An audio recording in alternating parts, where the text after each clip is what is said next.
Muito bom dia para todos. Hoje é um dia especial na vida institucional do CBEC, Centro Brasileiro de Estudos Constitucionais, aqui do UniCU, porque se trata da própria sessão inaugural dele, CBEC, neste ano. O CBEC, todos sabem, mas é bom reprisar, ou repisar, é um espaço de reflexão mais aturada, mais detida, mais aprofundada, em torno de temas jurídicos importantes. Um espaço de meditação fora do lufa-lufa, do torvelinho da vida profissional de cada um de nós. Então, se faz necessário manter aqui na estrutura da universidade esse, que me permitam os mais antigos, eu estou vendo tanta gente jovem aqui, esse point, né, esse espaço de reflexão, se faz absolutamente necessário, notadamente para alunos, professores, vocacionados para a vida acadêmica, para as teorizações, né, mais cuidadosas, mais precisas, nesse nosso maravilhoso mundo do direito. Hoje, a abertura se fará pela voz autorizada de um dos maiores juristas do Brasil, vocacionado por definição para a reflexão jurídica. É o professor Ingo Sarlet. Já conhecido, já esteve aqui, a convite nosso. Ele abre todo ano. Todo ano ele vem, nos premia e é membro do CBEC. Eu vou ler rapidamente o currículo do professor, mas eu peço que todos se sintam nominalmente citados a partir da professora Lilian, uma das primeiras idealizadoras, para não dizer a mentora principal deste centro de estudos. E Lilian concilia muito bem pensamento e ação. Ela faz as coisas acontecerem. Então, faz a Constituição sair do papel, traz os planos, os projetos para o cotidiano existencial da gente. Caladinha, discreta, e vai fazendo as coisas acontecer. Caladinha mais ou menos. Então, Marcelo Varela, professor Inocêncio, Janu, Marcelo Novelino, professor Álvaro, então, em suma, professora Leisa, professora Cristine, Fernando Cunha, todos, enfim, se sintam. Chico Leite, que é do nosso mestrado, e representante político de vanguarda aqui no Distrito Federal por tantos mandatos. E todos, enfim, o meu mais carinhoso abraço, mais caloroso abraço nesta sessão inaugural do CBEC no ano de 2019. O professor Ingo é doutor em Direito pela Universidade de Munique, 1997, com diploma revalidado como doutor em Direito do Estado pela Universidade de São Paulo. Foi professor visitante na Harvard Law School, nos Estados Unidos, doutorado em Direitos Humanos da Universidade Pablo de Olavide, em Sevilha, Espanha, da Universidade Católica Portuguesa, da Faculdade de Direito da Universidade de Lisboa, do Instituto de Estudos Avançados em Stellenbosch, África do Sul, e do curso de mestrado em Direito Constitucional Europeu da Universidade de Granada, Espanha. Que currículo! Ingressou na carreira da magistratura do Rio Grande do Sul como juiz de direito, em 1991, não é isso, professor? E foi promovido ao cargo de desembargador do TJ do Rio Grande do Sul em 2015, oficiando presentemente como desembargador. Não mais. Não mais? Ontem me aposentei. Anteontem. Agora Antes da reforma, né? E escapei dos 17% da liminar do nosso querido painelista. Como essa vida é dinâmica, né? Não tinha dito. Mas foi anteontem. Dizia Heráclito, um pré-socrático, nascido no ano de 540 a.C., tudo muda menos a mudança, não é? Só o impermanente é que é permanente. Ninguém entra duas vezes nas águas de um mesmo rio. Olha que frases atualizadíssimas, frases oraculares. E finalmente ele disse: a vida repousa no movimento. Olha que presciência, não é, das coisas. A vida repousa no movimento. Vamos atualizar a linguagem dele. A vida muda os pneus do seu próprio carro com o carro em movimento. Com o carro em movimento. Então, hoje o professor Igor vai falar por 20 minutos em torno disso. Em seguida falará o professor Luiz Roberto Barroso, que está, pelo que sei, a caminho. E eu falarei por último. Se o professor Luiz Roberto não chegar logo após a fala do professor Igor, eu ocuparei então esse espaço intermediário. Professor, a palavra é sua. Bom, muito obrigado a todos. Muito bom dia, boa tarde. Nós ainda estamos na parte do bom dia. Para mim é uma imensa satisfação estar mais uma vez aqui com esse grupo fantástico, participando de uma atividade desse centro, que para mim só o fato de poder integrar já é uma subida à honra, e falo isso realmente de coração. Eu gostaria, sim, eu conheço vários aqui pessoalmente, outros a gente sempre vem a conhecer pessoalmente, embora já conheça de escritos, de atividade pública, mas fazer esse agradecimento na pessoa do querido ministro Carlos Brito, que preside esse trabalho e que, na verdade, sempre desperdiça palavras demasiado generosas comigo e com os seus convidados, porque, além de um grande jurista e humanista, é um grande fidalgo, né?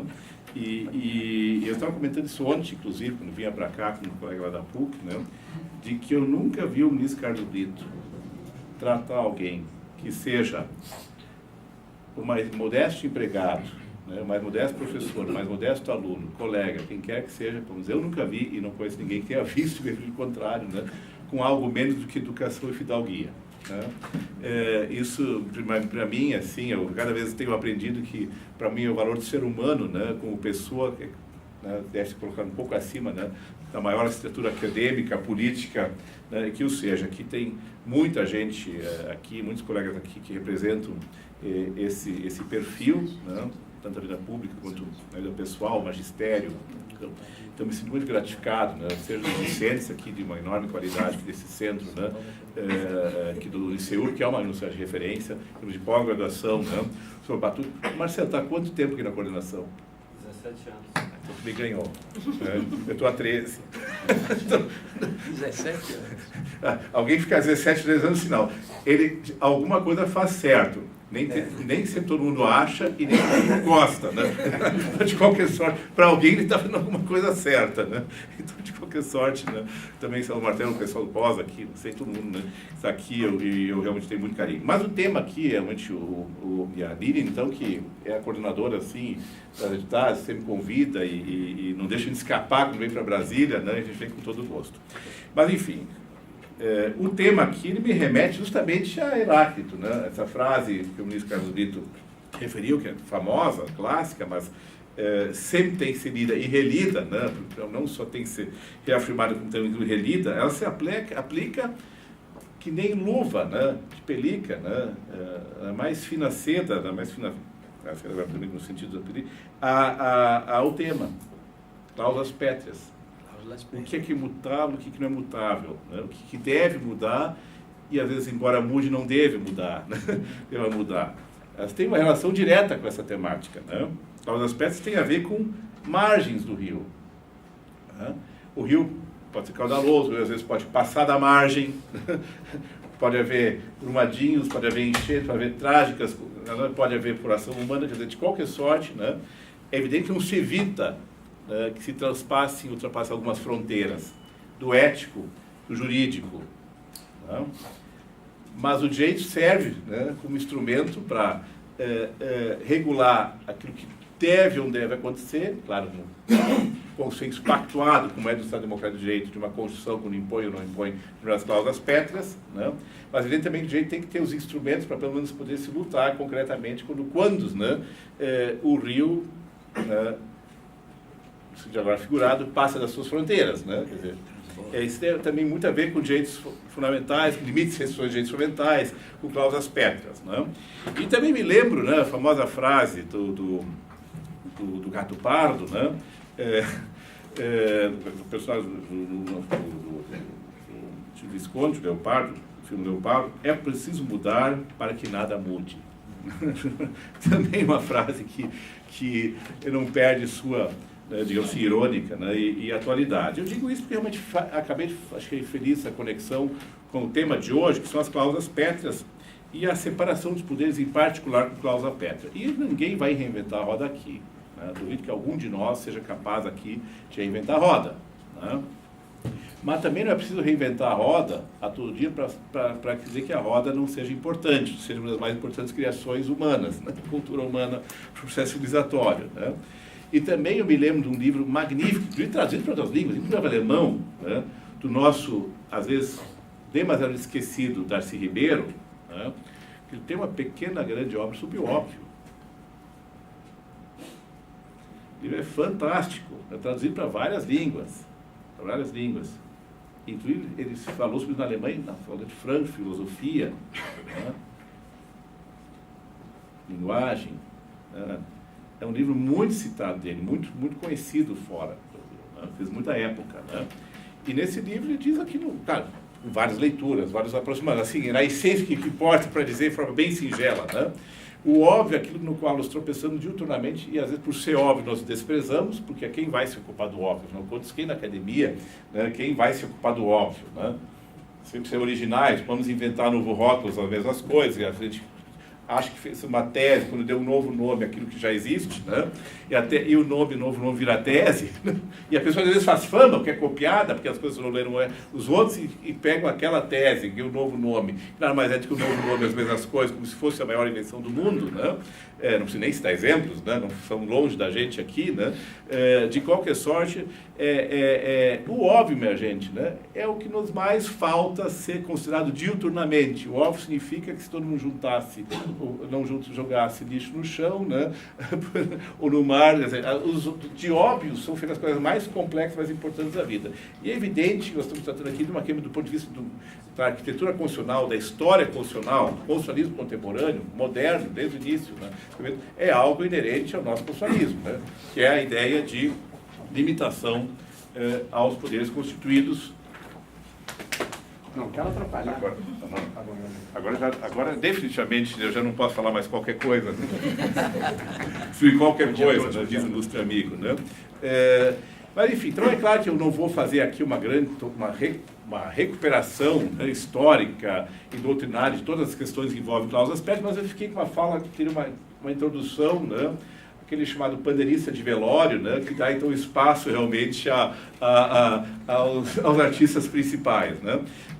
Mas de qualquer sorte é importante isso. Primeiro, a escolha, né, do tema cláusulas pétreas e separação dos poderes foi uma escolha, evidentemente, né, dolosa. Né? Não há nada subliminar nisso. Né?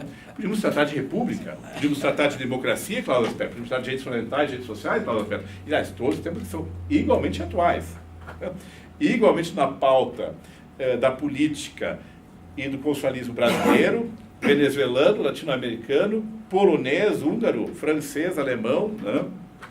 Todos esses países, esses temas ligados inclusive a cláusulas pétreas seguem sendo, né, sendo temas da moda e temas de caráter urgencial. Mas é evidente que a escolha, isso que me segredou, e acho que eu posso publicizar isso, né?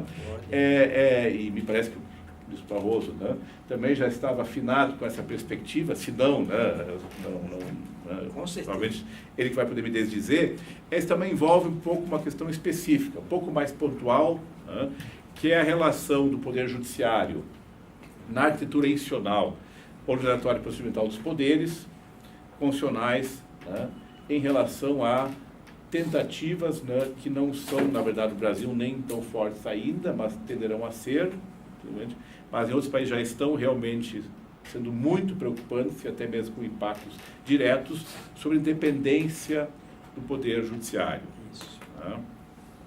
Falando que a independência, não aquilo que alguns colegas acham, que não responder em 24 horas um pedido de informações e habeas corpus, depois de chamado pessoalmente continuar não respondendo, é matéria jurisdicional. Né? Isso não é matéria jurisdicional. O juiz tem que mandar as informações e assim por diante. Não fazer audiência de custódia, depois de ordenado fazer, que é matéria jurisdicional não fazer. Né? Eu sou adepto que o juiz seja hierarquizado e o juiz tem jurisdição e tem obrigações de cumprir. Não é disso que nós estamos falando diretamente, estamos falando realmente de no esquema dos poderes constitucionais, realmente estar se realmente esvaziando e às vezes substancialmente, inclusive tocando o núcleo essencial, né? Eu lembro disso Barroso, né? Na decisão sobre a antiga PEC da Bengala, né? Naquilo que dizia respeito a uma nova sabatina, né? Dos ministros para permanecerem mais além dos 70 anos, o Supremo então acompanhando de forma, me parece que foi unânime, né, Luiz Roberto, fosse o relator dessa decisão, né, de que isso seria inconstitucional. Né, que aqui se abriu a violação direta, né, do núcleo essencial da separação do poder. Mas estou recuperando isso tão atual, isso é no Brasil, está voltando à pauta, já quem queira mudar e outras medidas equitais. Né? Contextualizando isso no contexto, agora vou contextualizar um pouco mais, de forma mais abrangente, tá? Porque aqui é uma fala mais informal, né? E, na verdade, triunvirato, né? Um triunvirato cultural, né? Que se eu lembro de César, eu sempre gostei muito de César, mas César morreu 56 anos em março, fiz 56 em março. Né? Tá vendo? Pela data, ainda estaria aqui. Napoleão. Depois, César eliminou Crasso e Pompeu. Eu não quero eliminar meus triunviros aqui, né? Não há alternativa. Nos triunviratos romanos, sempre alguém se deu mal, né? Então, não é um bom exemplo. Mas onde eu quero chegar? É evidente que, no plano da União Europeia, os casos mais recentes da Polônia e da Hungria, e já também da República Tcheca e da Romênia e da Bulgária, né, ou seja, está avançando, e mesmo na Rússia, com o Tribunal Constitucional, né, que sempre foi um pouco fake, né, fake news, fake court, né, esse processo já está em andamento e com medidas impactantes já levadas a efeito, e lá inclusive reação não só da comunidade jurídica constitucional da academia, mas também das próprias instituições europeias.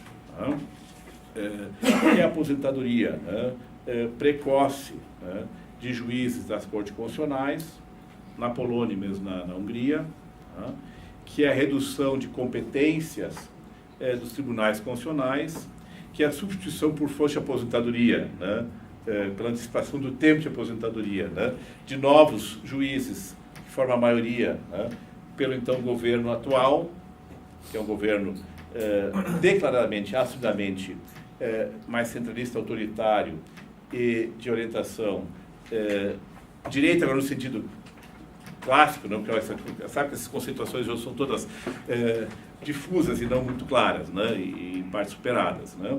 Então, esse movimento que se percebe na Europa e no âmbito da União Europeia, não é nem da aplicação da Convenção Europeia, que é muito mais grave, não, da União Europeia, né, em relação ao papel do Poder Judiciário, especialmente na intervenção dos órgãos de culpa do Judiciário e diretamente relacionada, isso de forma explícita, né, ao papel que o Poder Judiciário tem de conter, né, algumas reformas, especialmente em termos de centralização política, processo legislativo, até mesmo em outras esferas, por parte das cortes constitucionais, né, a liberdade de imprensa, a liberdade de manifestação, né, é evidente que se isso está acontecendo na Europa, né, da União Europeia, né, é claro que o quanto já tem acontecido, acontece na África, na Ásia, né, e a gente também na América Latina, né, nós sabemos muito bem, né, com a experiência da Venezuela, que chegou simplesmente a uma situação quase surreal, que talvez nenhum de nós tenha imaginado que uma Venezuela,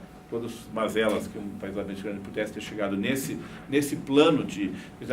Também ali o Poder Judiciário, e não por crítica a juiz A ou B, por conduta pessoal de magistrado, que evidentemente tem que ser obviamente examinado onde for o caso, né? Mas sim, né, pelo papel do Poder Judiciário na contenção e na garantia de liberdades públicas do processo político, assim por diante, né, tem sido um fator de crescente importância e preocupação. Nós tivemos uma fase onde estava mais contido.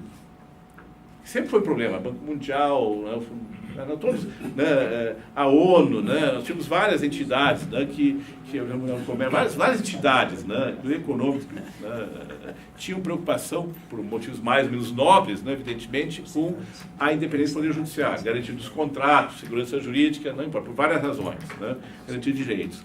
Mas o fato é que isso tinha, sim, os níveis, né, digamos assim, de alerta, de sinal amarelo, vermelho, né, digamos assim, em relação a isso, tinham baixado substancialmente na América Latina, na Europa, então, nem se fala, né, a partir da Constituição Europeia, dessa configuração atual, até alguns anos atrás, né, e mesmo em outros países estava se avançando positivamente, né, em relação, em muitos ambientes onde antigamente não havia qualquer respeito a isso, né, uma maior consideração do Estado de Direito, inclusive no termos do Poder Judiciário. Então, é claro que não situar isso no contexto, né, pelo menos rapidamente, né, é um erro. Né? Nós estamos aqui vivendo uma situação isolada. Claro que as razões são em parte diversas, os motivos imediatos são em parte diversos, mas razões substanciais unem todos esses processos. Do ponto de vista substancial, há um elo comum forte entre todas essas experiências. Tem uma matiz aqui, uma coisa mais casuística, já se acolá, né? Mas a essência do processo, né, ela é substancialmente convergente. Né? Então, acho que isso tem que ser colocado. Né? E por isso também é importante, porque evidentemente que a maior, menor simpatia da opinião pública ou publicada em relação a isso também acaba sendo condicionada. Porque nós também sabemos que o Poder Judiciário nem sempre prima, né? Muitas vezes não prima, pelo melhor exemplo, mas que a instituição Poder Judiciário, sua independência, né? A instituição Parlamento, Congresso, sua independência e garantias políticas, e o Ministério Público, assim por diante, né? Elas são essenciais para a democracia. Só que nós temos a tendência de, pelas mazelas publicadas, criadas, fake ou não fakes, ou reais, né? A tendência de jogar fora a criança, né? Junto com a água suja, tem uma tendência muito forte, especialmente em países, né? Onde as vozes da retórica, do panfleto, né? Do acesso fácil a um conjunto da população que não tem o mesmo nível de acesso à informação, né? Eu digo assim, tornam isso muito mais frágil. Né? Quando a opinião pública passa maciçamente a apoiar, né? Afinal de contas, por que temos que ter 500 congressistas? Por que não 50? Por que tem que ter Supremo Tribunal Federal? A gente já diz isso, e abertamente.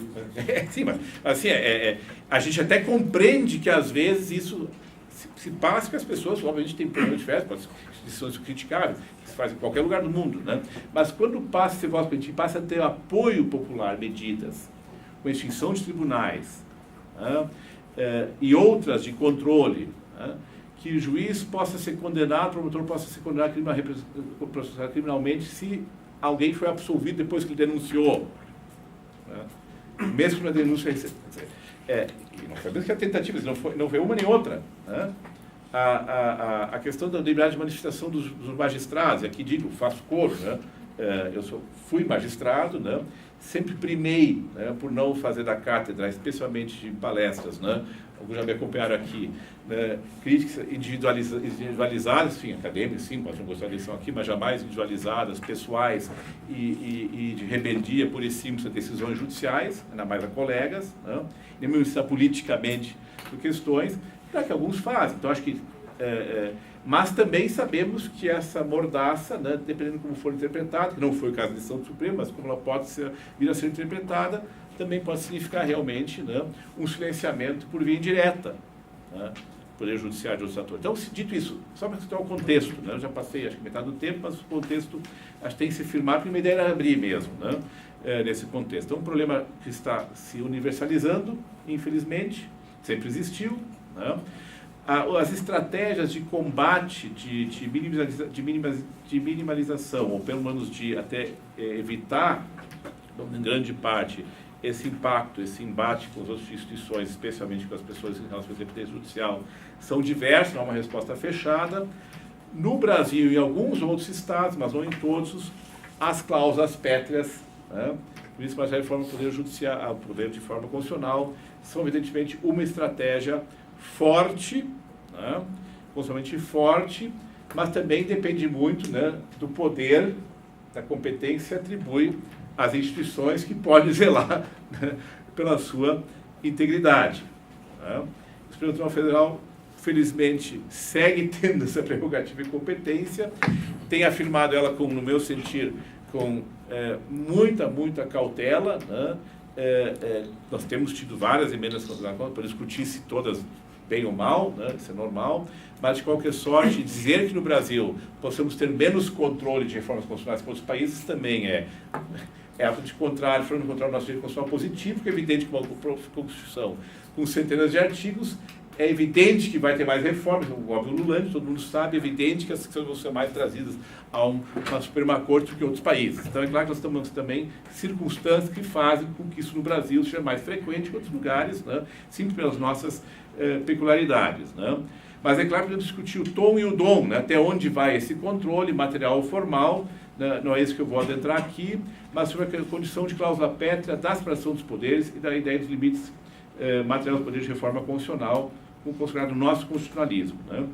E no nosso constitucionalismo, né, as cláusulas pétreas, como todos sabem, mas é bom relembrar aqui para alguns, talvez não lembrem disso, a separação dos poderes não constava no nosso rol de cláusulas pétreas. Ela foi introduzida apenas em 1988, pelo menos como limite material explícito à reforma constitucional. Tínhamos a República, tínhamos a forma federativa em algumas das suas manifestações, né, mas a separação dos poderes de direitos fundamentais só ingressaram em 88. E é claro que isso deu também, isso foi uma arquitetura, foi algo conjugado, evidentemente, com um papel maior que se atribuiu, aliás, muito maior que se atribuiu ao Poder Judiciário no Brasil, né, a partir de 88.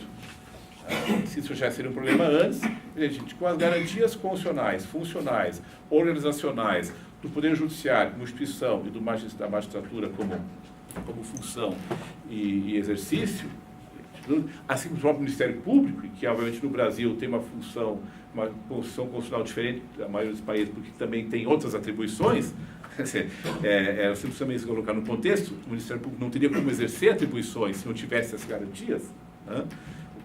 Se não tem, não precisa dessas garantias, mas ter, não tem como ter essas garantias. Se o poder é mais ou menos absoluto, se discute também. Então, assim, é claro que isso é um fato que não é provavelmente novo, mas na história constitucional brasileira é nova. Porque isso, na leitura sistemática, significa realmente uma aposta do Constituinte, foi clara a aposta do Constituinte, né? Nosso papel do Poder Judiciário na sua posição realmente forte na arquitetura constitucional e não só forte, mas reforçada em relação ao modelo anterior, em relação a muitos outros modelos do direito comparado. E se o próprio Poder Judiciário ainda faz o controle de constitucionalidade das cláusulas pétreas, do respeito às cláusulas pétreas, evidente que se torna mais evidente. Né? O problema é o que significa uma cláusula pétrea, o problema é aqui onde vai sua proteção. E nós aqui estamos de acordo, mas é bom frisar, porque eu já fui várias vezes acusado disso, que eu sou contra os direitos fundamentais, quando a gente diz, porque eu deveria ser obviamente, né? Uma cláusula pétrea não galvaniza, né? Não torna imune, né? A qualquer tipo de modificação, alteração, nem um direito fundamental, e muito menos um princípio, né, fundamental. Isso é juízo supremo, mas isso é objeto de muita discussão, e nem eu tenho saído imune a isso. Né? Quando eu digo que a proibição de retrocesso não é uma matemática, não se possa mexer em nada, né? Assim por diante. Né? E é claro que a sua também não funciona assim. Né? O que é pétreo, portanto, em princípio, né, subtraído à disposição dos poderes constituídos, do mesmo poder de reforma, é o núcleo essencial, embora seja meio uma caixinha de Pandora, né? É uma coisa meio já quase mítico, né? Afinal de contas, o que ele significa. Mas também nós sabemos isso, por ter feito isso tem que ser visto à luz do caso concreto, e evidentemente que eu posso estar esvaziando a separação dos poderes do núcleo essencial, né? Ou não, mexendo no Poder Judiciário, ou mexendo em alguma competência suprema, ou em alguma ação constitucional, ou não. Né? E me parece que o Supremo tem de forma sábia. Mas o essencial aqui, justamente quero pontuar, é que no Estado Democrático de Direito, na configuração atual dos ataques diretos e indiretos à independência judicial como eixo estruturante do Estado Democrático de Direito, né, inclusive um dos índices que se mensura nos órgãos nacionais o nível de Estado de Direito, né, de rule of law, que um país tem ou não tem implementado, é um dos elementos pelos quais se mensura, né, segurança jurídica, pelos quais se mensura o nível, né, digamos assim, de accomplishment dos parâmetros mínimos de uma rule of law efetiva, é a independência judicial. É claro que todos os elementos direto e diretamente relacionados à atuação do Poder Judiciário e suas competências, né, que pode realmente esvaziar a funcionalidade, a capacidade desse poder exercer sua função, são elementos muito essenciais. Né? E isso, evidentemente, tem se colocado como pauta de discussão aberta. Né? Eu não estou inventando a roda, porque nem se tem como inventar a roda aqui. Né? Porque acho que a questão é, os colegas acho que vão nessa linha, é simplesmente trabalhar com o que a nossa Constituição oferece, né? Com o que não se tem feito, o que se deve fazer, né? E onde os atores podem e devem intervir para evitar esse processo que sim, que é quase notório, né? De não só mais de uma tensão natural, até saudável, né, de equilíbrio dos poderes, mas sim de uma tentativa de realmente minar a independência judicial por conta de vários fundamentos, né, mais ou menos nobres, pelo menos a intenção pode ser nobre, mas o resultado é. Então, assim, de forma muito singela, a gente queria contextualizar isso queria apenas relembrar essa questão histórica da independência do Poder Judicial e da separação dos poderes no contexto atual da Constituição brasileira, e deixar realmente quem é mestre no assunto, quem realmente decide, né, se uma reforma vai valer ou não vai valer, né, certamente são os nossos queridos colegas e professores, ministros Carlos Azevedo e Luiz Roberto Barroso. Então, obrigado, acho uma coisa muito singela pela atenção.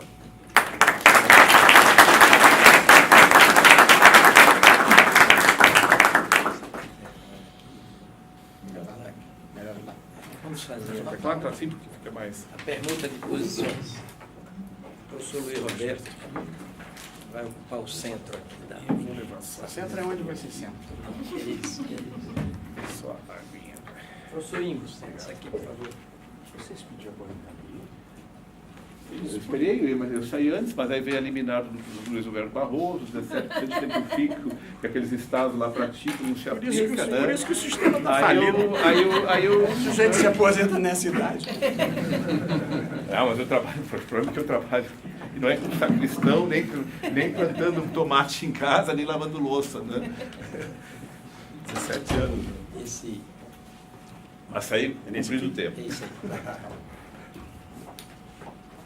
Meus queridos amigos, querido amigo Carlos Aires, professor, querido amigo Ingo Sardes, cumprimento a todos, as pessoas do Dr. Rodrigo Janot, professor Inocêncio Martins Coelho, professor Marcelo Varela. É um prazer, muita honra de estar aqui mais uma vez e compartilhar algumas ideias e algumas reflexões sobre essa questão de cláusulas pétreas e separação de poderes. A minha ideia é ser minimamente teórico e contextualizar no Brasil de hoje como eu acho que está funcionando ou não está funcionando o tema da separação de poderes.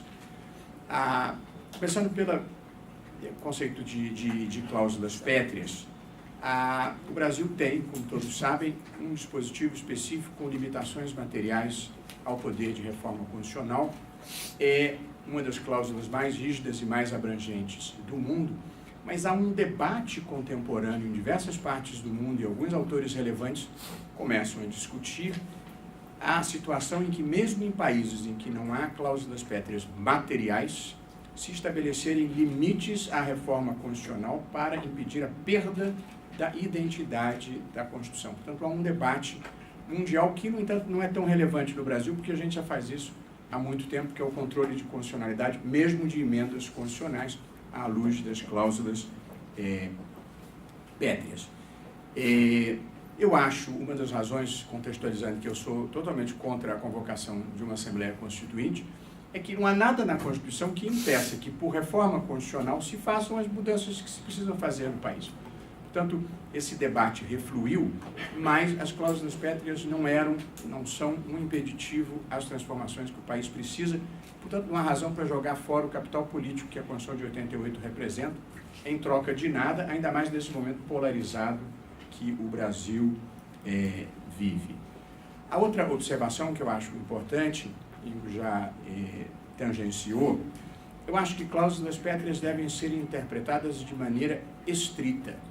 porque elas, em última análise, funcionam como uma limitação ao poder das maiorias. E, portanto, se estende muito relevantemente o sentido e alcance de uma cláusula pétrea, o que você impede é o legislador contemporâneo de instituir as regras que ele quer e você fica amarrado por toda a vida, no caso brasileiro, ao que se pensava há 30 anos atrás.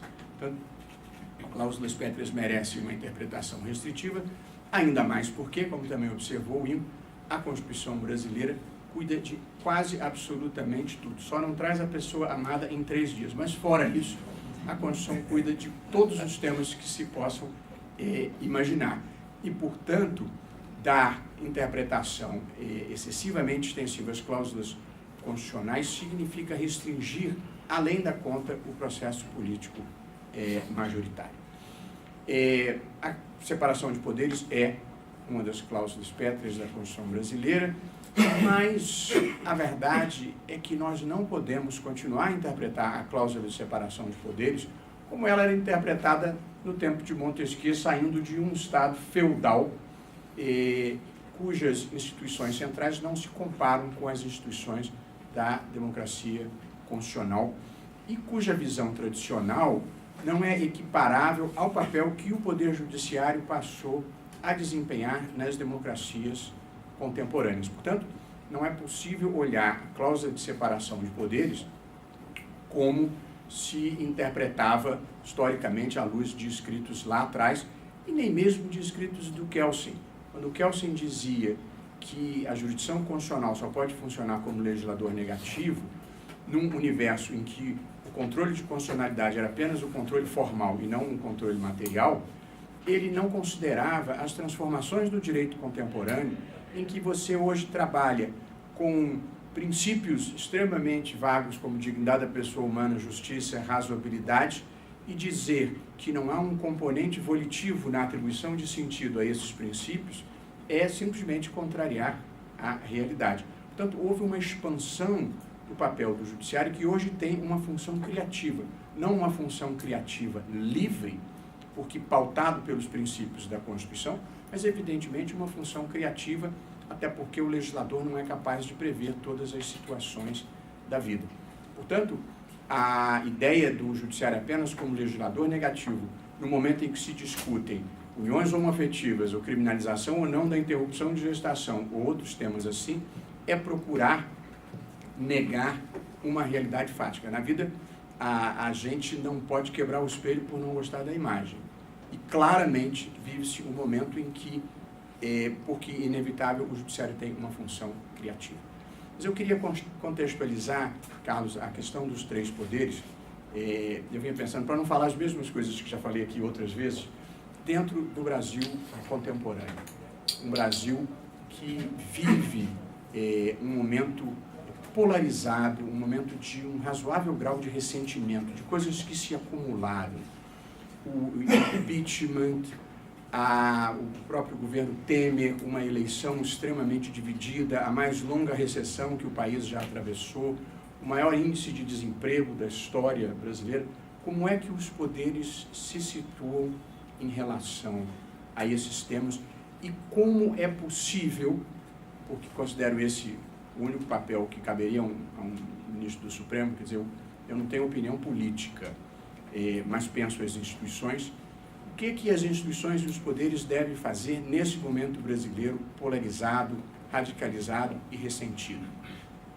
Eu acho que nós precisamos criar uma agenda que possa funcionar como denominador comum de todas as pessoas. E eu acho que alguns temas podem funcionar como denominadores comuns. Eu acho que o país precisa de um pacto de integridade. Eu acho que o país precisa de um pacto de responsabilidade fiscal / justiça social. E acho que o país precisa de um pacto pela educação. E como é que eu vejo cada um dos poderes na construção desse pacto? Começando pelo pacto de integridade, nós precisamos substituir no Brasil o pacto oligárquico que tem vigido até aqui por um pacto de integridade. Quando eu falo pacto oligárquico, eu me refiro a uma classe dominante, a uma elite política dominante, a uma elite econômica dominante que se apropriou do Estado brasileiro e saqueou o Estado brasileiro. Quer dizer, o pacto oligárquico implícito que havia envolvia parte das classes empresariais, parte da classe política e parte da burocracia estatal para desvio de dinheiro público em escala maciça, como todos nós estamos testemunhando. Este pacto precisa ser substituído por um pacto de integridade, tanto na ética pública quanto na ética privada. Um pacto que tem duas regras. A primeira, no espaço público não desviar dinheiro público. No espaço privado não passar os outros para trás. Essa seria a grande revolução brasileira. Como entram os poderes, a meu ver, nesse debate?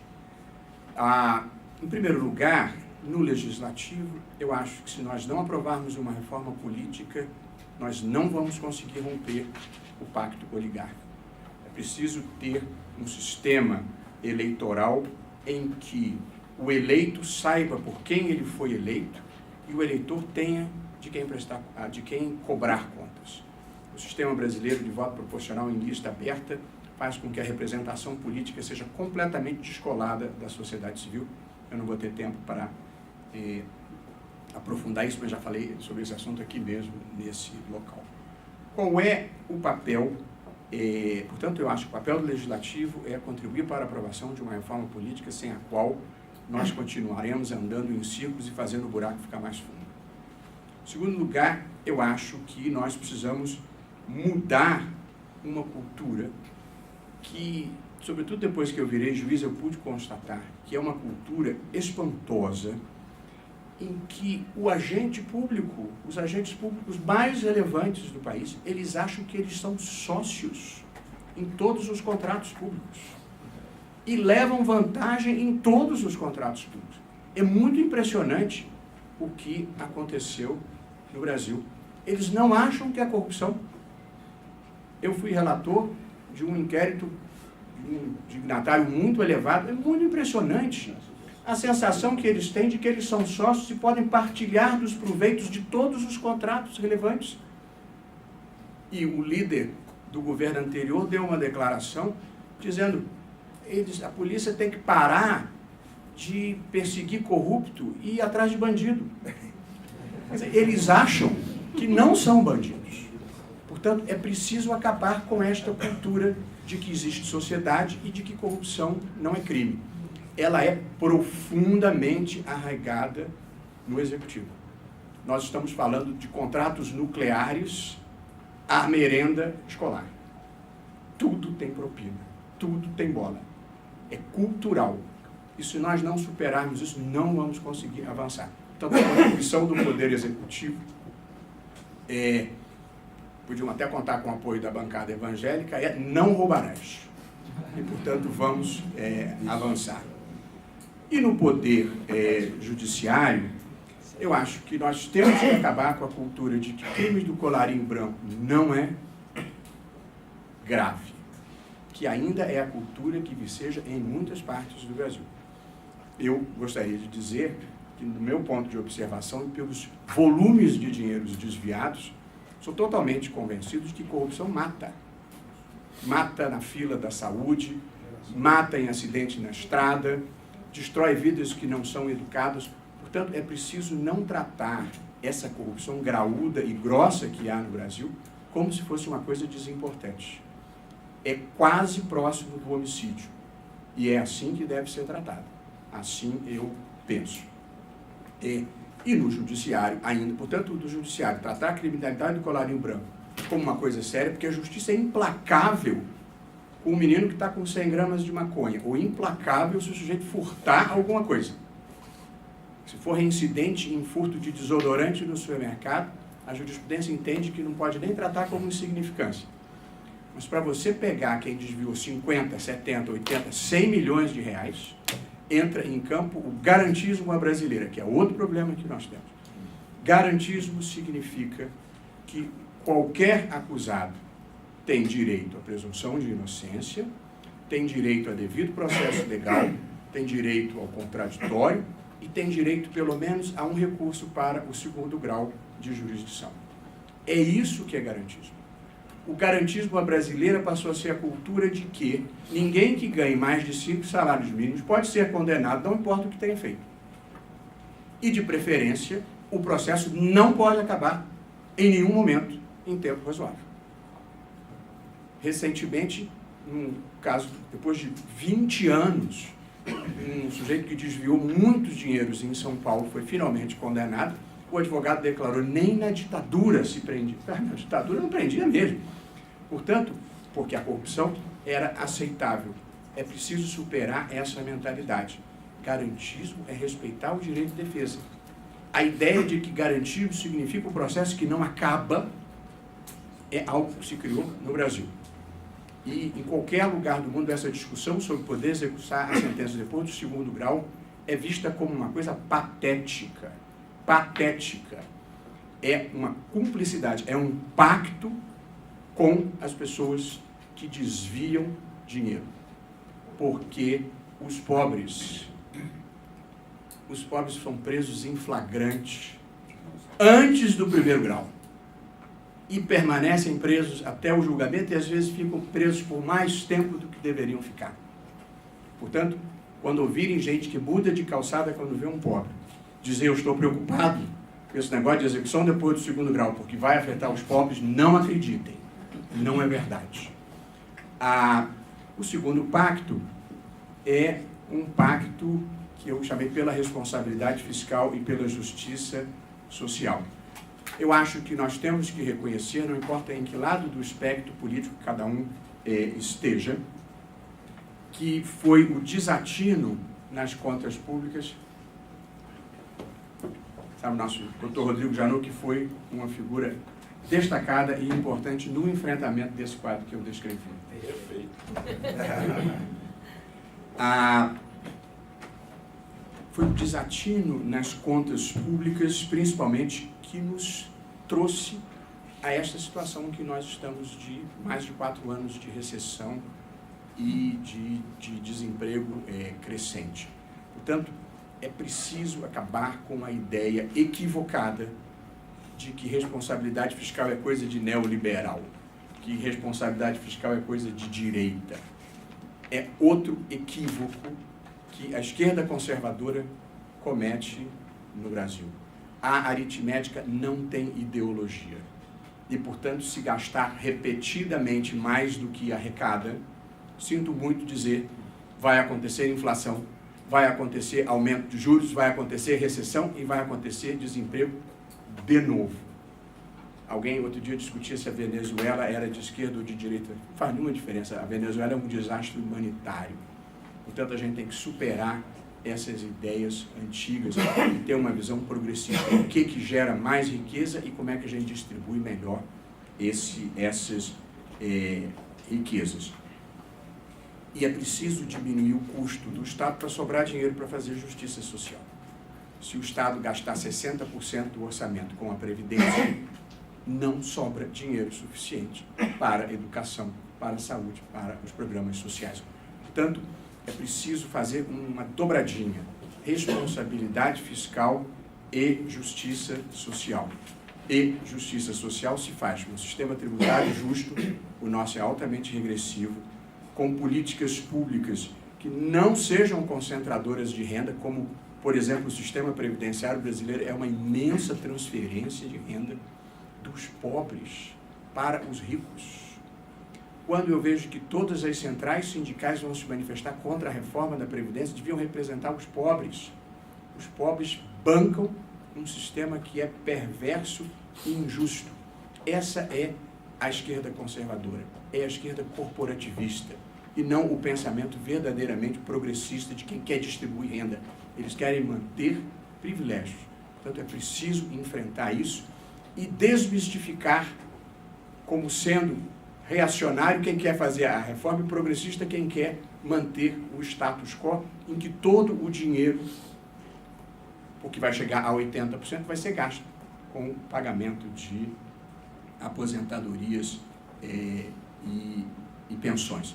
Portanto, nesse esquema de se criar um ambiente de justiça social, o Executivo precisa gerir com mais responsabilidade fiscal, o Legislativo precisa empenhar energia na reforma da Previdência e na reforma tributária, que é mais complicada ainda, mas tem que fazer uma questão patriótica, minimamente, e acho que deve manter os programas sociais com deficiência. E o Legislativo tem que ter consciência fiscal do momento brasileiro. E aí eu chego no Judiciário. O Judiciário tem o dever de não contrapor o horror econômico produzindo o horror jurídico. E, portanto, o Judiciário tem que interpretar a Constituição e tem que interpretar os direitos fundamentais. E, se houver uma norma constitucional ou um direito fundamental que produza impacto fiscal, paciência. Portanto, ninguém deve negar direitos em razão do impacto fiscal. Porém, o Judiciário tem que desenvolver, porque ainda não tem, uma cultura também de responsabilidade fiscal. Acabar com a mentalidade que existe no Brasil de que dinheiro público não é de ninguém. Dinheiro público, quando vai para um lugar, não vai para outro. Vou dar um exemplo concreto, julgado pelo Supremo muito recentemente. Vou dizer que eu fiquei vencido, mas não é queixa de perdedor, mas é a crítica desta mentalidade. Era um caso que envolvia uma ação de responsabilidade civil contra o oficial do registro civil, que cometeu um erro na certidão de óbito. O nome da pessoa saiu errada. O viúvo ficou 3 anos sem poder receber a pensão a que fazia jus por conta do erro do oficial do registro civil. A discussão era saber quem deve indenizar o viúvo que ficou sem receber. A mim, me parecia excessivamente óbvio que os notários, os registradores, exercem uma atividade delegada do poder público, mas em regime privado. Eles ganham dinheiro, aliás, dependendo do ofício, ganha muito dinheiro com isso. Portanto, o responsável primário pela indenização tem que ser o que se beneficia da atividade. Isso me parece excessivamente óbvio. Se, como pode acontecer no cartório menor, o cartório fosse insolvente, aí você eventualmente pode demandar o Estado subsidiariamente, porque aquilo é uma atividade pública delegada ao particular. Pois o Supremo entendeu que você pode demandar o direto do Estado. Nem precisa ir no notário ou no registrador. E o Estado, depois que pagar, aí ele pode mover uma ação de regresso contra. Portanto, 2 problemas. Primeiro, você dá responsabilidade primária a quem não tem o benefício da atividade e que tem que gastar o dinheiro em coisas mais importantes. Segundo, a mentalidade burocrática que você obriga a propor 2 processos. Um contra o Estado e depois o Estado, o outro contra o notário. Quando você tinha uma solução que era propõe contra o notário, notifica o Estado para ele saber que ele é responsável subsidiário se o registrador não tiver dinheiro. A crítica que eu estou fazendo é de uma percepção de que não tem problema ser o Estado a indenizar. Porque, e a visão que se tem que ter é esse dinheiro é o dinheiro que não foi para a saúde. Esse é um dinheiro que não foi para a educação. Portanto, ter consciência fiscal não é deixar de fazer a coisa certa, mas, entre teses jurídicas alternativas e razoáveis, lembrar que dinheiro público que vai para um lugar não vai para outro lugar. O 3º capítulo, Carlos, vai ficar para uma outra ocasião, porque deu exatamente agora deram os meus 20 minutos, mas era um pacto pela educação. Essa é a coisa mais importante que precisa ser feita no Brasil. E ela não está sendo feita. Quando houve a transição do governo da presidente Dilma Rousseff para o governo do presidente Michel Temer, o grande debate era quem vai ser o ministro da Fazenda, quem vai ser o presidente do Banco Central, quem vai ser o presidente do BNDES, que são discussões importantes, porque a economia é uma dimensão importante.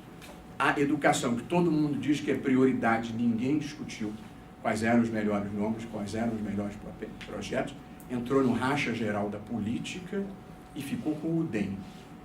Nada contra o partido, nem muito menos contra a pessoa física que ocupou o cargo, mas só para demonstrar que não era uma questão importante. Agora, nisso no novo governo, existem nomes institucionais, existem pessoas que se dedicam a isso há anos, pensando projetos para o Brasil, projetos suprapartidários, patrióticos, e novamente a discussão foi uma discussão menor do que deveria ser, e quem acha que o problema da educação no Brasil é escola sem partido, identidade de gênero, ou saber se 64 foi golpe ou não foi golpe, está assustado com a assombração errada. Os problemas são outros. Não alfabetização da criança na idade certa, evasão escolar no ensino médio, não aprendizado, a criança termina o ensino fundamental, termina o ensino médio, não aprendeu o que tinha que aprender, e capacitação dos professores. Passou a ser uma carreira quase marginal, em que quem não teve outra opção na vida vai ser professor, quando ser professor, sobretudo no ensino básico, é a forma talvez mais decisiva de você mudar a vida de um país. Portanto, para investir na próxima geração e fazer com que o Brasil cumpra o seu destino na próxima geração, eu acho que a educação básica tinha que ser o capítulo mais importante da vida nacional. E como nós temos visto pela imprensa, isso mais parece um bate-boca generalizado do que um projeto de país. Carlos, acho que isso é suficiente. Eu, enfim, agradeço imensamente o convite. É sempre um prazer estar aqui e debater com todos e atender um convite seu, ainda mais agora na companhia do Mimo, que vai mudar do lado de balcão. Agora é alegria dele. O DF está começando agora a estágio, tinha a sessão, teria a sessão. Né? Eu vou ficar até 1h, eu vou assistir o Carlos mais um pedacinho, mas eu infelizmente vou ter que sair, porque eu tenho sessão lá na minha repartição. Tá? Muito obrigado a todos.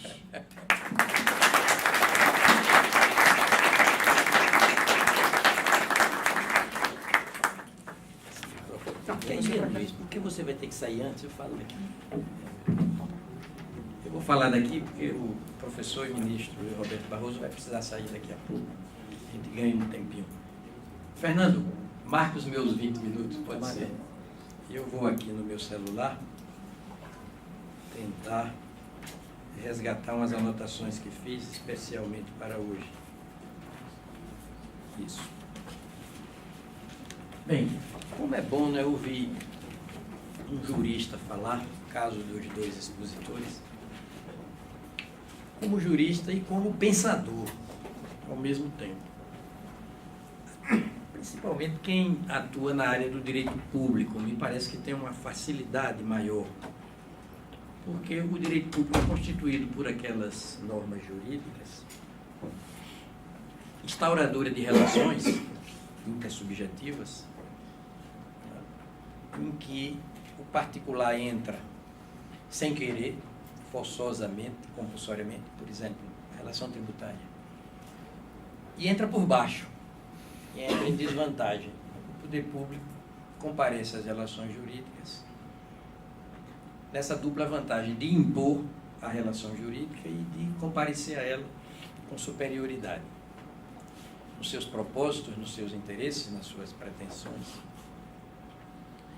E o interesse público é o interesse da polis, né? Da coletividade organizada em sociedade política.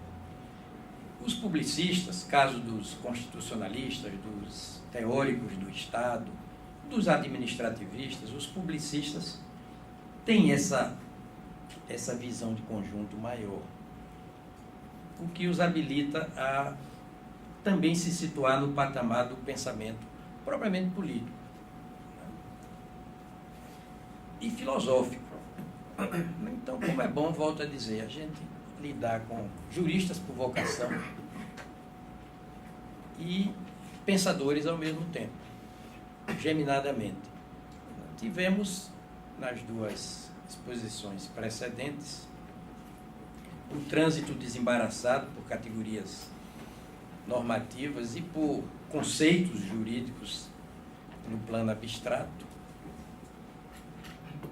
Dois expositores que transitaram muito bem por essa área técnica e formularam pensamentos de caráter jurídico para aprimoramento das instituições brasileiras, saneamento dos nossos costumes E nenhum dos dois tirou o olho, a meu juízo, da Constituição, salvo para propor reformas aqui e ali, sabido que a Constituição também padece de alguns déficits, não é? de normatividade.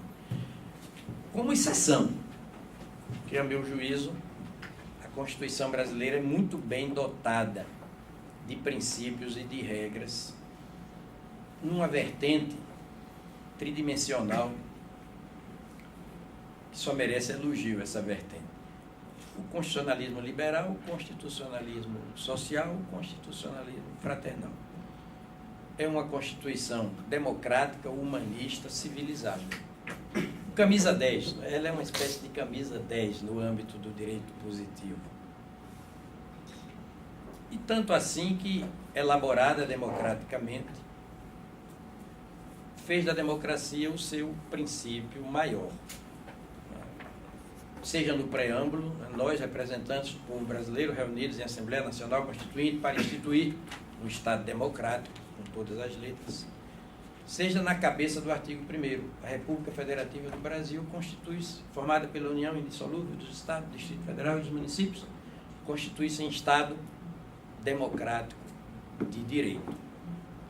Democracia é o princípio dos princípios, é o princípio continente de que tudo mais é conteúdo, seja como instituto jurídico, seja como instituição jurídica, a própria república, a própria federação, tudo é conteúdo desse continente chamado democracia. Qualificada a nossa democracia como Estado democrático de direito, pelo artigo 1º dela, Constituição. Bem, o tema das cláusulas pétreas é fundamental. Disse bem o professor Luiz Roberto Barroso, que ali a Constituição se identifica. Mas, fidedignamente, as cláusulas pétreas são pétreas, que são intangíveis, intocáveis, imodificáveis em rigor, pelo menos substancialmente. Elas são como um espelho de cristal, em que a Constituição mais se mira, se olha e se reconhece. E no caso brasileiro se reconhece orgulhosamente nesse espelho de cristal. As cláusulas pétreas estão no artigo, acho que 59. Por incrível que pareça, hoje, caso raríssimo na minha vida, eu não trouxe a Constituição. Me esqueci. É 60. Parágrafo 4. Artigo 60, parágrafo 4. A Constituição diz nesse dispositivo, em alto e bom som, com todas as letras, que não será objeto de deliberação. Ou seja, sequer será objeto de deliberação legislativa a proposta de emenda tendente a abolir qualquer daquelas cláusulas pétreas figurantes dos incisos de número 1 ao número 4, né, desse artigo 60. Ou seja, a Constituição não proíbe simplesmente a abolição de cláusula pétrea, faz muito mais do que isso. Proíbe qualquer tentativa de abolir. E tentativa tendente, não é? Qualquer proposta de emenda tendente. Tendente é que tem propensão, que tem inclinação, que tem potencialidade, que envolva o risco de revogar, de abolir cláusula pétrea. Ou seja, a Constituição não quer que nenhuma das suas cláusulas pétreas seja dessubstancializada, desnaturada. Ela não admite o quebrantamento da força normativa de cada uma daquelas cláusulas pétreas. Agora, importa conhecer o significado preciso, na medida do possível, logicamente, de cada cláusula pétrea. A separação dos poderes é uma delas. Acho que é o inciso 3º, né, do parágrafo 4º do artigo 60. Acho que é o inciso 3º. Separação dos poderes. E eu aí me permito dizer, não é harmonia dos poderes, viu? É independência, é separação dos poderes. Aí eu tenho que visitar a Constituição no dispositivo em que pela primeira vez ela fala da tripartição, do tema da tripartição dos poderes. É o artigo 2º. Ali estrategicamente situado, lógico, vou dizer o óbvio, mas o professor Igor disse muito bem, é preciso insistir no óbvio. Nelson Rodrigues chegava a dizer, não é? Que é muito mais importante insistir no óbvio do que pesquisar, investigar o obscuro. E ele dizia que no Brasil nós padecemos desse defeito de desprestigiar, de desprezar o óbvio.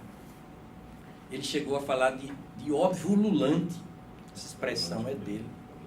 E num desabafo justificável, ele diz, só os gênios enxergam o óbvio. Porque as pessoas tendem, comuns, a entender que o óbvio não é fundamental. A gente tem que começar pelo óbvio. Tem que começar pelo que está mais perto, depois chega ao que está mais longe. Pelo concreto, depois pensa no abstrato. Pelo visível, depois pensa no invisível. A gente deve tratar do simples, depois vai tratar do complexo. É assim, esse é um método lógico, racional das coisas. E ali no artigo 2º, eu estava dizendo, os poderes estão estrategicamente colocados entre o artigo 1º e o artigo 3º, óbvio. O artigo 1º cuida dos princípios que cimentam, que embasam a República Federativa do Brasil no âmbito do Estado Democrático de Direito. São aqueles 5 princípios, começando pela soberania popular, terminando pelo pluralismo político. Esses princípios tracinham base no singular. Daí a Constituição salta para o artigo 3º para cuidar dos princípios que são finalidades, são objetivos da República Federativa do Brasil. Começando exatamente pelo propósito, né, de fundar uma sociedade livre, justa e solidária. Solidária que eu traduzo como fraternal.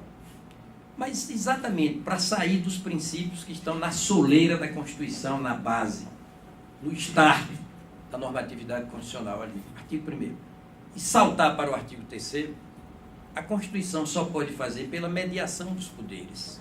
Os poderes estão ali mediando o artigo 1º e o artigo 3º. Poderes que só existem por causa das funções do Estado, não? São 3 as funções do Estado, por isso que são 3 os poderes do Estado. As funções são a razão de ser da institucionalização, da estruturação, da funcionalização dos poderes. Os poderes estão a serviço de 3 funções elementares do Estado, definidoras do Estado.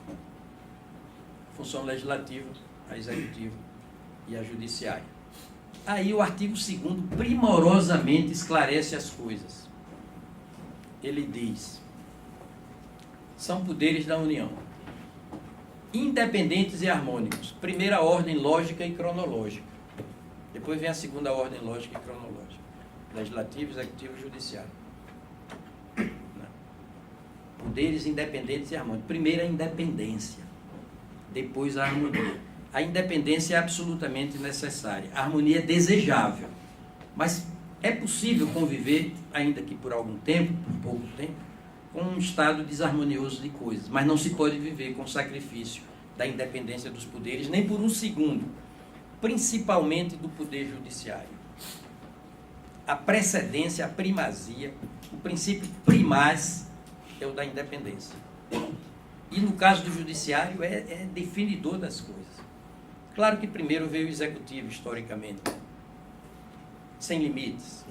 E como quem detém o poder tende a abusar dele, Montesquieu e depois o Lord Acton, chegou a dizer, quem detém o poder tende a abusar dele, e todo poder absoluto corrompe absolutamente.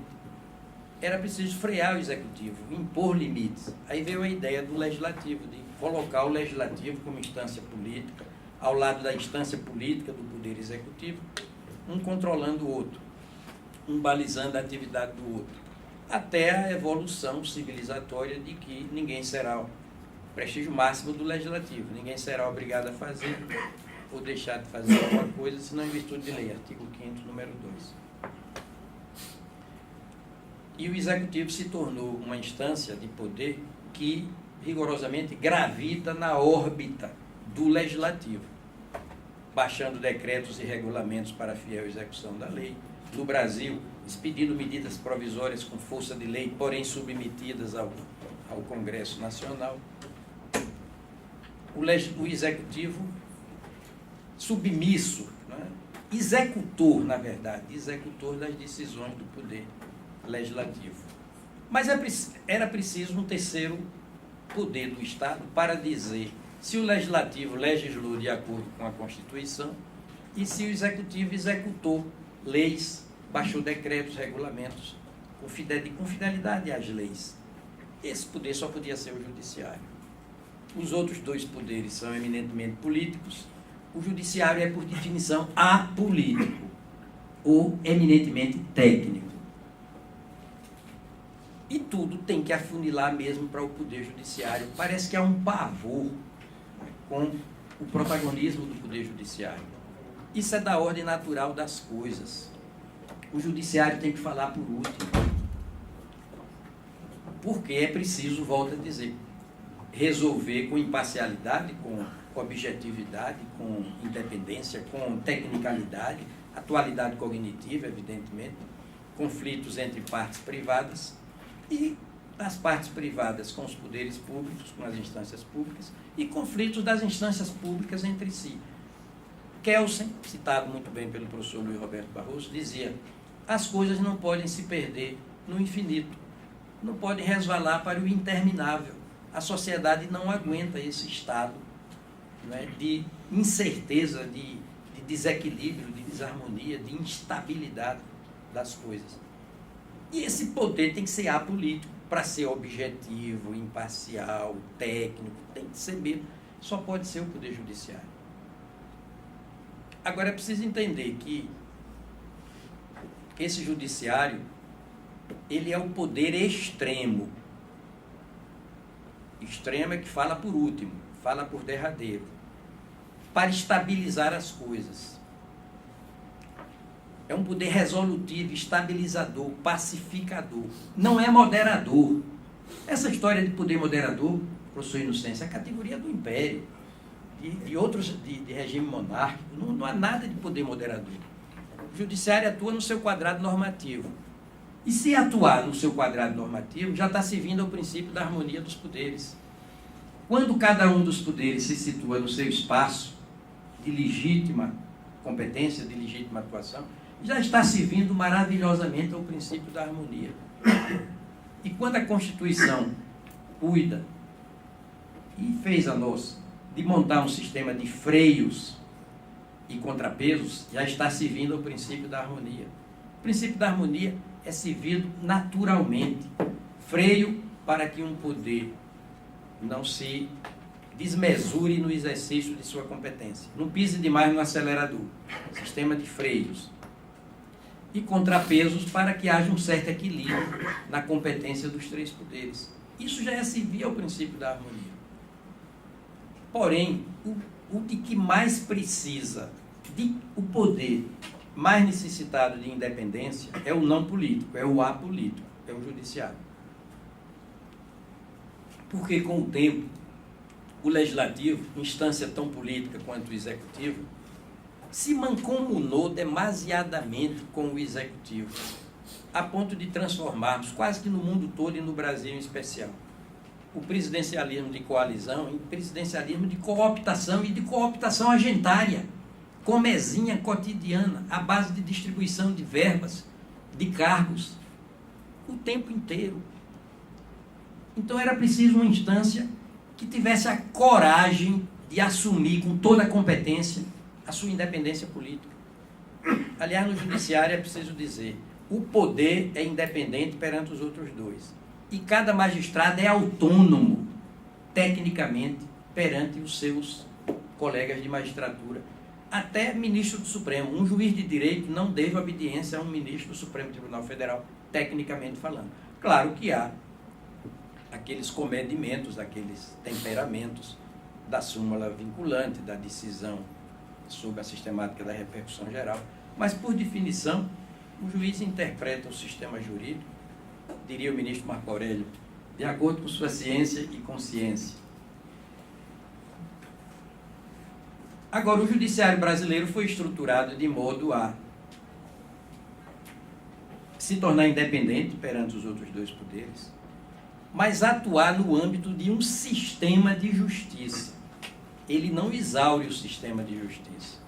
O sistema de justiça desemboca no Poder Judiciário, mas é constituído por outras instâncias públicas e até privadas, como os advogados privados, os advogados públicos, o Ministério Público, a Defensoria Pública. Todas essas instâncias desempenhantes de função essencial à jurisdição. E é um Poder Judiciário assim, com todos esses outros órgãos nos seus calcanhares, impulsionando-o, salvo em matéria de súmula vinculante. O Judiciário age por provocação. É o sistema de justiça que impulsiona o sistema judiciário, controla o sistema judiciário mediante recursos. E o judiciário, mais e mais, é obrigado a fundamentar a sua decisão, porque está no artigo, faltam 2 minutos, no artigo 93, inciso 9, todos os órgãos do Poder Judiciário, todos os julgamentos do Poder Judiciário terão que ser públicos e fundamentados sob pena de nulidade. Então, é um judiciário hipercontrolado. Atua debaixo do processo, do devido processo legal, debaixo do princípio do juiz natural. As instâncias, os juízes não se superpõem, mas as instâncias de jurisdição, sim. Primeira instância, segunda instância, terceira instância, quarta instância, sem prejuízo da atuação per saltum, mediante as ações de perfil abstrato, junto ao Supremo Tribunal Federal. E o Supremo, no âmbito do sistema judiciário, é o órgão de cúpula, é o poder mais alto. E no âmbito tanto do sistema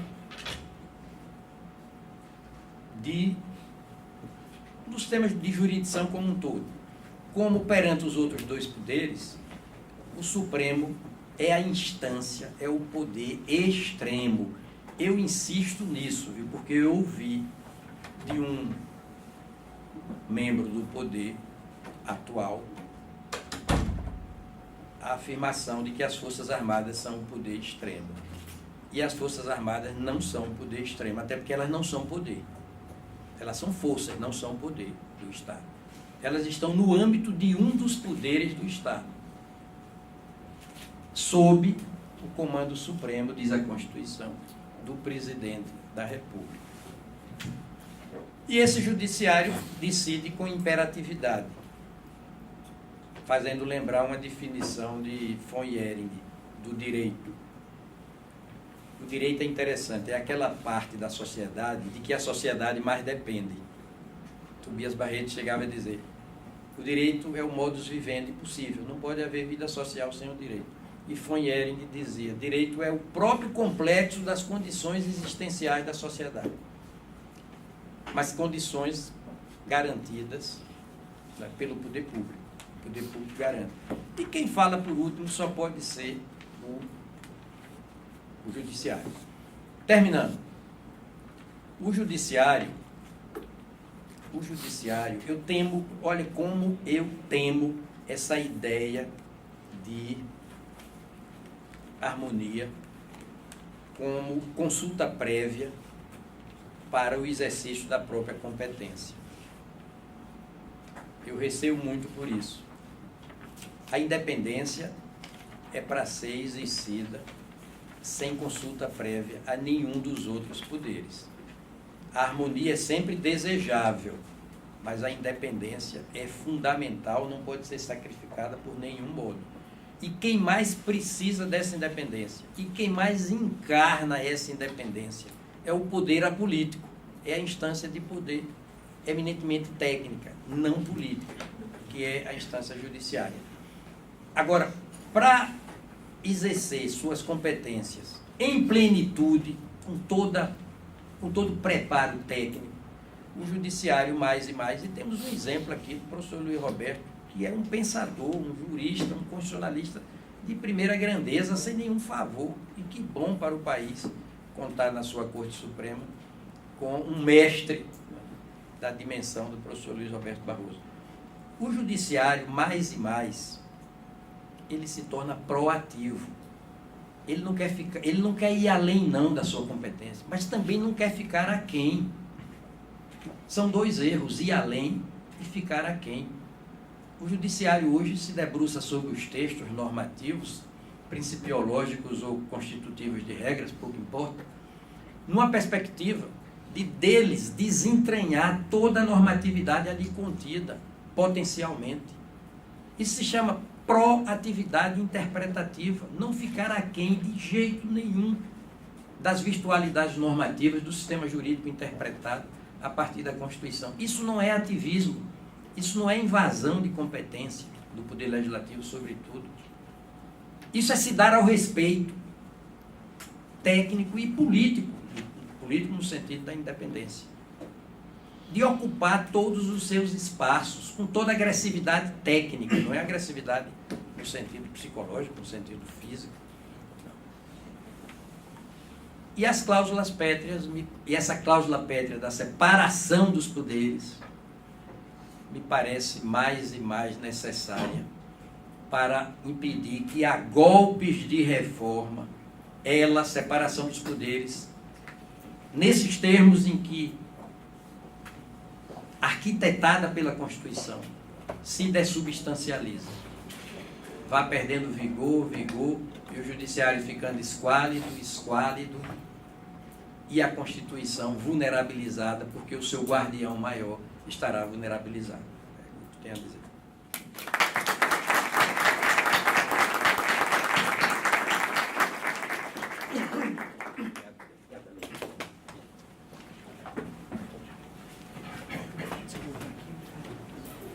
Bem, agora eu vou assumir aqui essa posição só para os debates. Viu? Obrigado, meu Roberto. A palavra está franqueada.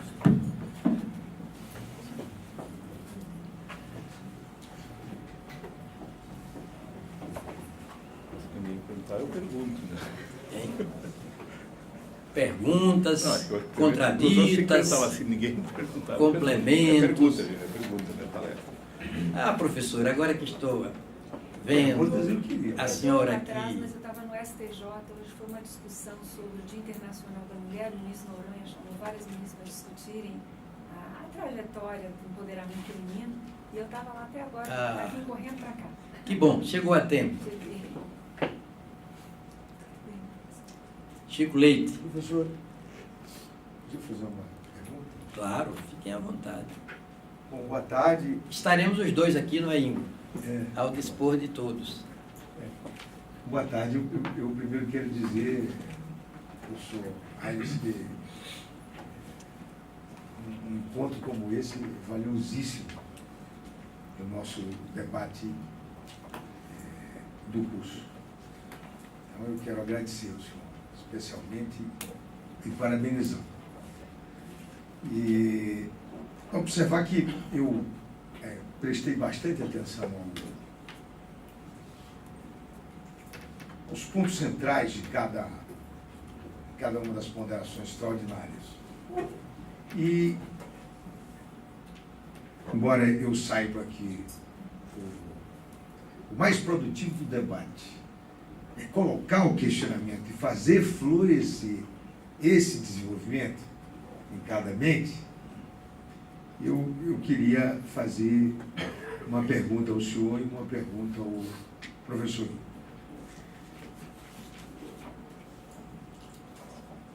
A primeira refere-se à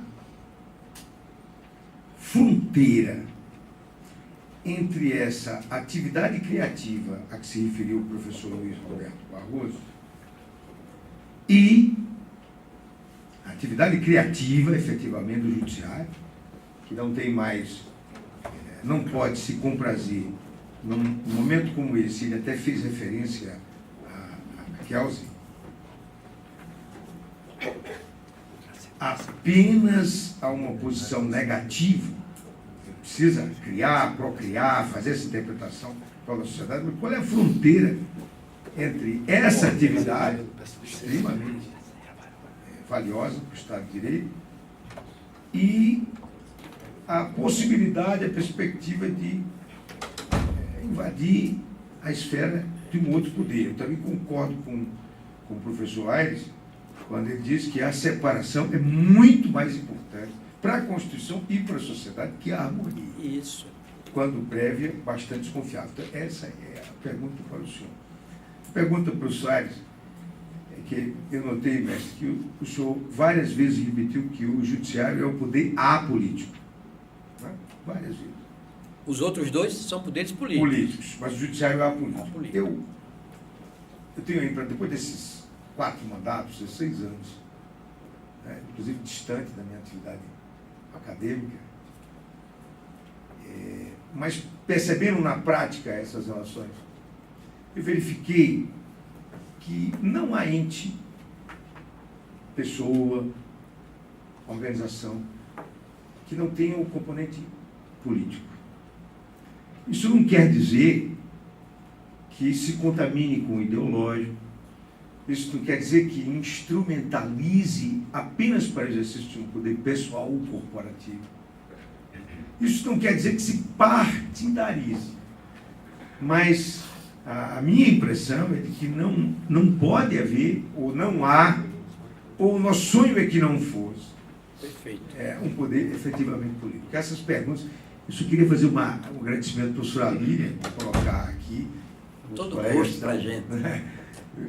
Meus colegas não merecem essa representação. Não, Eu estou bem aquém, né? E fazer uma homenagem, me permito, ao professor Inocêncio, que eu conheci há 37 anos atrás, na Universidade de Brasília. Eu estou dizendo o tempo, estou me colocando, e que é inspirador, né, dessa dedicação ao direito.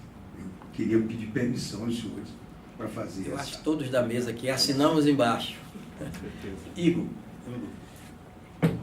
Bom, agradeço muitíssimo a pergunta e é sempre a chance de a gente retomar algum ponto. Só que essa é uma pergunta que nos confronta, né, e nos desafia praticamente em relação ao desafio do direito como um todo.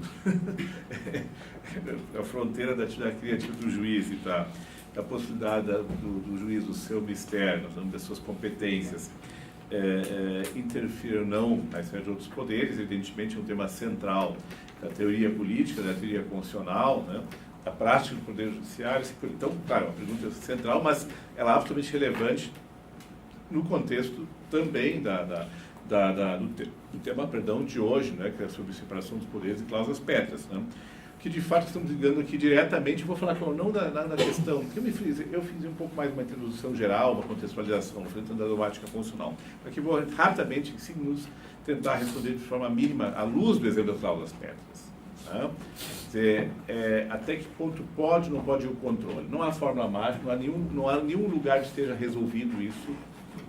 Nenhum lugar isso está resolvido do ponto de vista sequer do ponto de vista com uma unanimidade aproximada, né, da doutrina e nem sequer no labor das carreiras jurídicas. Tá? Há maiores ou menores consensos e práticas, né, que acabam sendo respeitados pela tradição, evidentemente, por autoridades tribunais superiores. Né? Mas é claro que o debate entre interpretativismo, né, ordinalismo e assim por diante, ele segue em diversas dimensões, em diversos contextos. Mas é claro que eu tenho aqui o exemplo das cláusulas pétreas como um exemplo bom para ilustrar isso de forma um pouco mais concreta. Né? E à luz da distinção e de controle da constitucionalidade formal, dos limites formais, limites materiais à reforma constitucional. Né?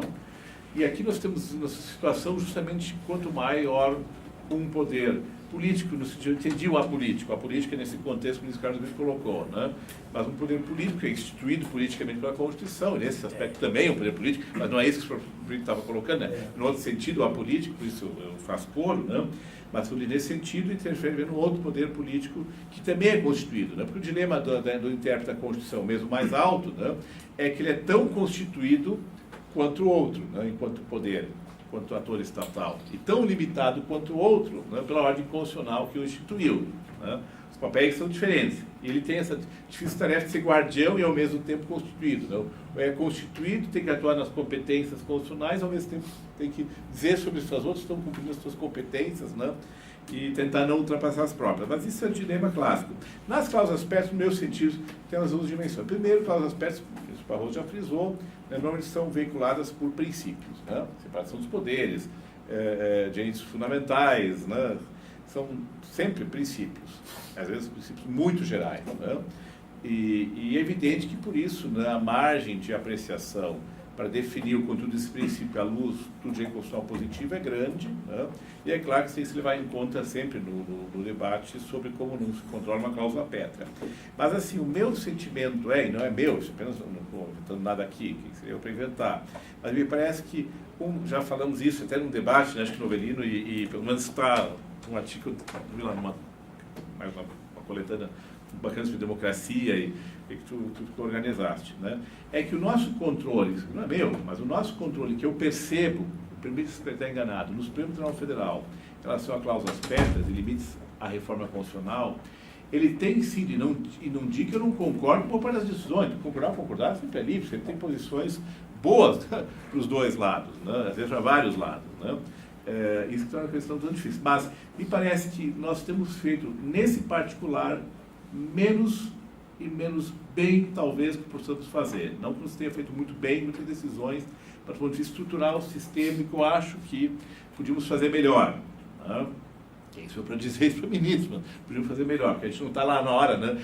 Que nem, é difícil a parte dizer para mim, pôr agora, né? Habeas corpus. Né? Eu não estou mais decidindo só sobre liberdade hoje no habeas corpus, estou decidindo sobre vida, integridade corporal, presídio central. Mandar ou não mandar alguém para a cadeia não é mais apenas, não que seja muito existe sobre liberdade, existe sobre a vida, integridade corporal. Né? E estar na hora decidindo com os elementos que tem, né? É totalmente diferente. Mas acho que do ponto de vista substancial, me parece que dá para dizer isso, aí como você encerraria.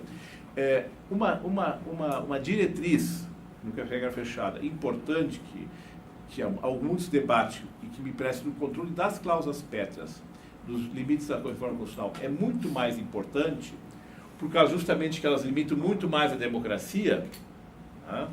Ainda mais um sistema muito rígido, como temos nossos limites formais, é que nós estamos fazendo muito controle substancial e menos procedimental.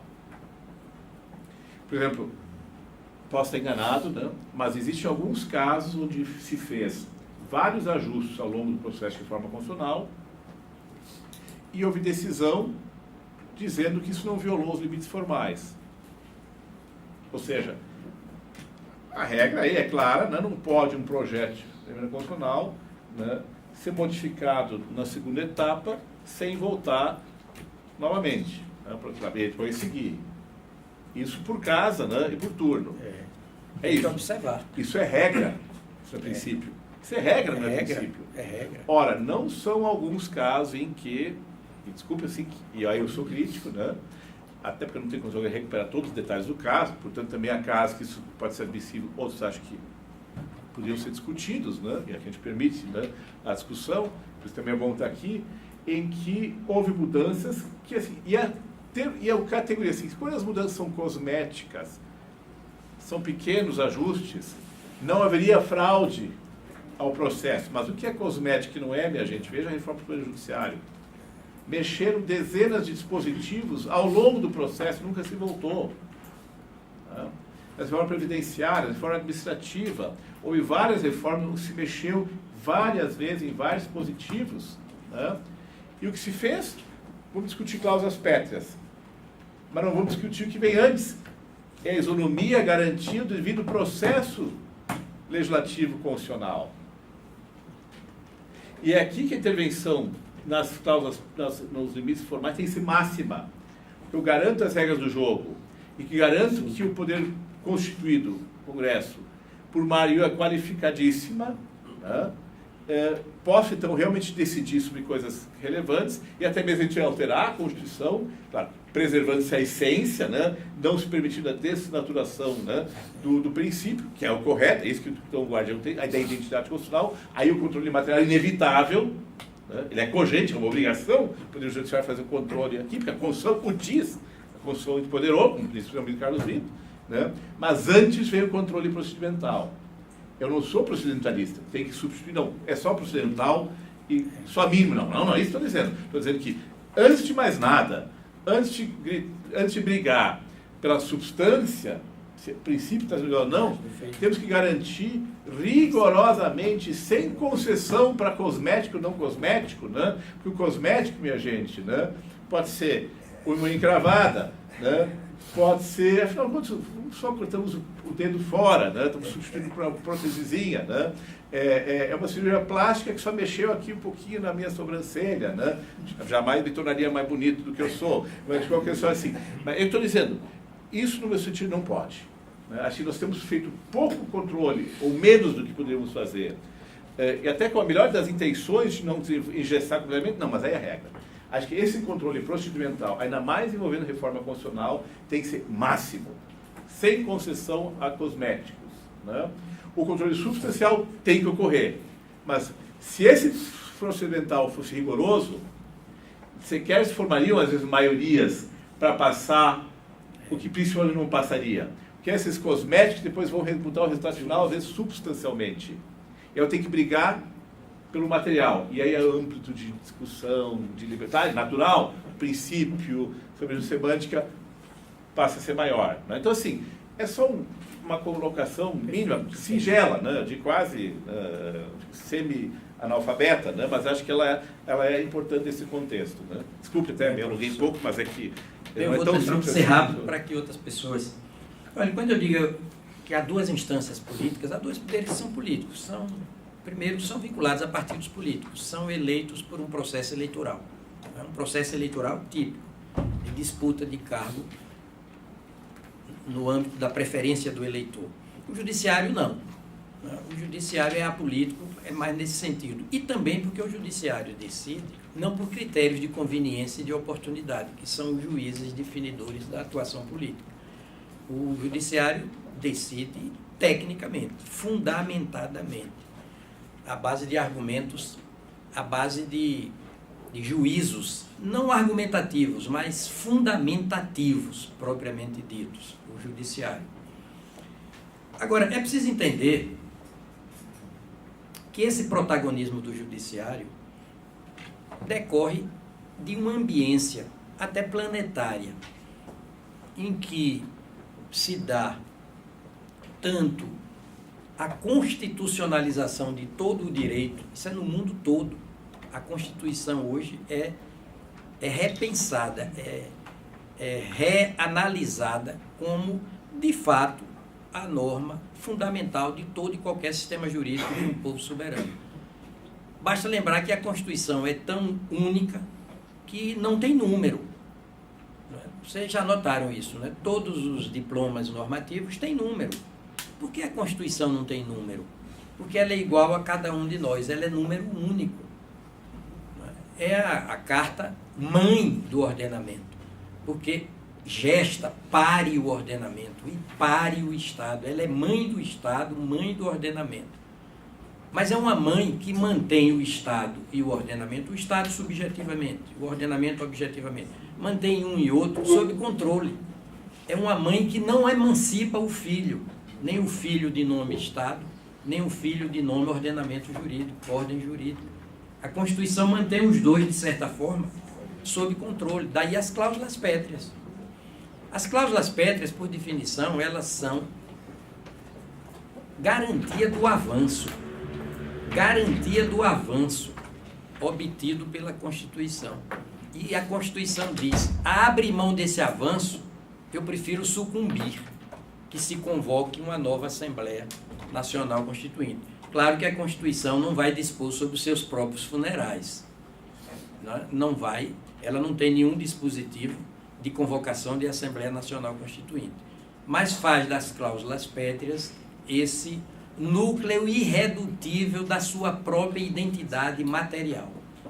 Então eu vejo as cláusulas pétreas, um pouco divergindo do professor Luiz Roberto Barroso, como exigentes de uma interpretação mais ampliativa do que restritiva. E o segundo fenômeno, esse primeiro fenômeno da constitucionalização do direito, que é planetário, e o segundo fenômeno também é planetário, é a popularização da Constituição. A sociedade civil se interessa pela Constituição, conhece a sua Constituição, exige do judiciário uma fundamentação constitucional mais sólida, mais convincente. O judiciário hoje é obrigado a dar satisfações ao público, não a cortejar o público.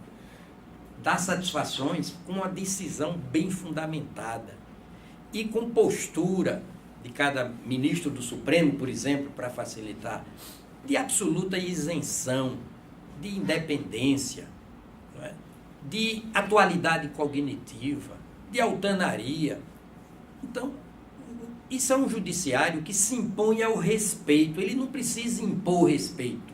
Ele se impõe ao respeito pela qualidade do seu operar judicante. Então, é a própria sociedade hoje que exige do Poder Judiciário e mais de perto do Supremo, pela internetização da vida, que também é planetária, não é? Exige decisões cada vez mais solidamente, não é? Claramente, tecnicamente, decisões fundamentadas. E aí o judiciário tem que ser apolítico, viu? Tem que ser uma instância eminentemente técnica, o que não significa que o juiz não maneje o chamado hemisfério direito do cérebro, que é o emocional, é o que é consciente emocional. Nós sabemos que é impossível ao ser humano aprender a realidade senão pelo manejo dos dois hemisférios do cérebro, o que é consciente emocional e o QI consciente intelectual. E muitas vezes o consciente intelectual só se plenifica pela instigação do consciente emocional. A emoção abrindo os poros da razão, para a razão enxergar no ordenamento jurídico interpretado angulações normativas antes insuspeitadas. Um coração rodado vale muito mais do que um 0 quilômetro. Bem, está franqueada a palavra aí. Leisa, ministro. Leisa Domingues. Bom, boa tarde a todos. Vou tentar ser breve na minha apresentação, até porque a minha pergunta, meu questionamento, eu acho que é pertinente ao tema, mas evidentemente levanta uma discussão que vai muito mais além. Eu acho que eu já estou bastante satisfeita com tudo que foi colocado aqui, é sempre uma honra participar dos encontros aqui do SEBEC. E gostaria de ouvir os senhores a respeito de uma teoria que tem sido levantada no âmbito do direito público, notadamente no direito constitucional, a teoria dos diálogos institucionais, que já foi até apresentada aqui pelo Daniel Sarmento, salvo engano, na sua exposição. E nesse tema, a teoria dos diálogos institucionais, ela procura tentar ser um meio de repensar o princípio da separação dos poderes, desde a época do Montesquieu, como o ministro Barroso tem aqui colocado para a gente, que é necessário a gente refletir como aplicar o princípio da separação dos poderes na contemporaneidade. E essa teoria tem sido uma questão levantada nesse aspecto. Ocorre que eu gostaria de saber dos senhores, primeiro, duas questões. Como aplicar essa teoria no âmbito da separação dos poderes, sobretudo como um mecanismo mediador dessa harmonização? E se seria possível, em primeiro ponto. E se temos, como já institucionalizado, mecanismos de controle, de accountability horizontal, que já propicia esse diálogo de modo institucional. Ou se é preciso ir além, a gente repensar formas de alteração da nossa cultura institucional, para realmente levar a sério o princípio republicano e, evidentemente, de que forma essa teoria poderia contribuir nesse avanço. Igor, quer começar?